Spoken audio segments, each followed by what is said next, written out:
Half-Life 1, we approximated would take us about 1.5 years to build. It took us about 2.5 years to build. Half-Life 2, we approximated would take us 3 to 4 years to build. It took us almost 6 to build. So following that trajectory, Half-Life 3 would have taken us 8 to 10 years to build, and that just seemed insane. So we decided that we were going to break up the next game into 3 pieces and call them episodes, for better or for worse. Focusing on smaller, more frequently delivered pieces of content is an opportunity for us to push in a direction that would seem much riskier if we were going off doing a $20 or $30 million game project. Whereas if you break that up a bit and sort of limit the cost and limit the time, you're able to sort of take some of the risk in the gameplay and in the design. So we're able to do things like Portal, we're able to do things like a wildly different art style in Team Fortress 2, and to sort of take challenges with things in the episodic games of Half-Life 2. Because the development cycles are shorter, we can really accurately target the hardware that's going to be out when we release. So that's really nice for us. And for our customers, the main benefit is, of course, they get more games more often from us, which we hope they like. So for us, when we took a look at Portal, Team Fortress 2, and Episode 2 sort of on a collision course for their release, we said, well, are we going to have these games out at the same time competing against each other, or do we want to put them together and have them complement each other? Plus, also including Half-Life 2 and Episode 1, this is probably the greatest collection of games that have ever been offered in one box. You know, it is literally the offer that gamers can't refuse. Valve was founded in 1996 by 2 former Microsoft developers, myself and Mike Harrington. We'd been developing operating systems and applications, and we had no idea whether people with an operating systems background could do something more entertaining than a disk defragmenter. But we felt that the action genre had become really stultified, and we thought that there was this opportunity for storytelling that could be injected in it to give people the sense of a world going strange and of an ordinary person who has to become a hero through those progression of events. And so we did. That was the beginning of Valve. I think the easiest way to sort of talk about Half-Life, the series, to folks is to say that, you know, this was a game that really sort of puts story in the center of the experience. Half-Life 2 opens much like the first game, with Gordon Freeman on a train. In this case, he, instead of arriving in Black Mesa, he's now in a strange city called City 17. And also sort of being reunited with some of your colleagues from the original Half-Life as well. A big difference between the characters in Half-Life 1 and the characters in Half-Life 2 is that now they're not disposable. Alex Vance is one of our proudest creations. Dr. Freeman, I presume. I think gamers latched on to Alex because we developed her character to be more of a real person. I'm Alex Vance. My father worked with you back in Black Mesa. I'm sure you don't remember me, though. Gordon begins to put together the pieces of what's happened to Earth in his absence. And things are wildly out of control, and you're battling Combine forces, alien creatures. And your job is to free humanity from the Combine.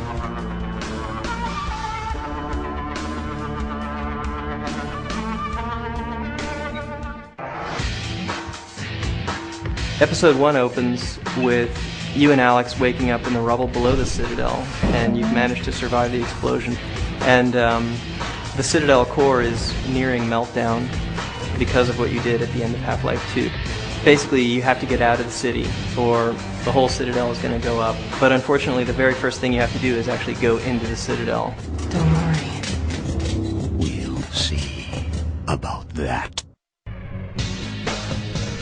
In Episode 2, you're basically in this race against the Combine forces to take a data packet that Alex has discovered at the end of Half-Life 1 and deliver it to some of the Resistance scientists that are awaiting you across this area called the White Forest. In terms of new monsters, we introduced the Hunter, which is a Combine adversary. It's a relative of the Strider. It's like a fast predator. As well, we introduce new antlion species.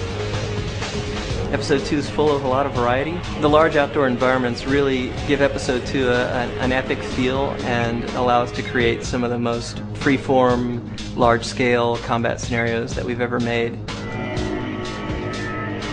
Forget about all this.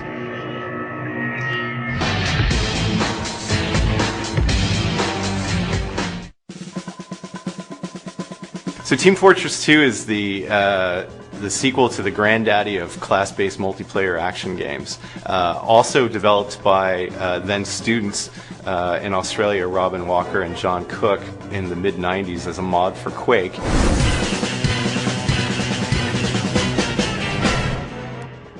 The inspiration for the art style of Team Fortress 2 came from our internal playtesting.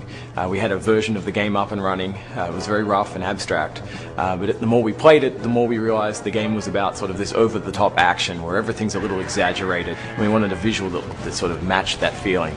After 9 years of working on Team Fortress 2, I'd have to say the biggest challenge is shipping on time, but beyond that, balancing the classes took us a significant amount of time. When we started Team Fortress 2, one of the first things we were interested in doing was trying to make sure that all the classes were more unique than they were in Team Fortress 1. There are 9 different classes in Team Fortress 2, they're sort of roughly divided into 3 different groups: the offensive, the defensive, and the support roles. The soldier is sort of the backbone of the offensive group, carrying a lot of firepower in his shoulder-mounted rocket launcher. The scout, on the other hand, is all about maneuverability. He needs to dodge as much as he hits enemies. The pyro is sort of much more about ambushing. His flamethrower is extremely lethal but has a very short range. In the defensive category, you've got guys like the Demo Man and the Engineer and the Heavy. The Demolitions guy is all about destruction. He has a lot of explosive weaponry. The Engineer, on the other hand, builds sentry guns and they kill the enemy for him. The heavy weapons guy doesn't need a lot of explanation. He's got the biggest gun and the most firepower. And then in the final group, you've got the support guys, who are the medic and the spy and the sniper, and they're sort of much more specialized roles. The medic is everyone else's best friend. He's the guy who keeps you alive while you're under enemy fire. The spy is outwitting opponents. He's stabbing them in the back when they think he's their friend. And finally, you get to the sniper. He's the longest range class, of course. He's picking off opponents from miles away. I hope Team Fortress 2 is worth the wait.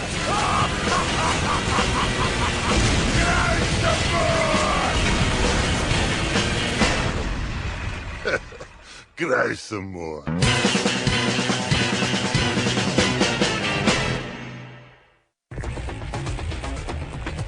Portal is, for us, one of the most exciting things that's happened in games in a long time, and it's also a great extension of the Valve philosophy in that it came to us from a group of 7 students who were graduating the DigiPen Institute of Technology here in Redmond, Washington. Every year, DigiPen holds an expo for graduating seniors to try and bring in developers to take a look at students' projects and hopefully get them jobs.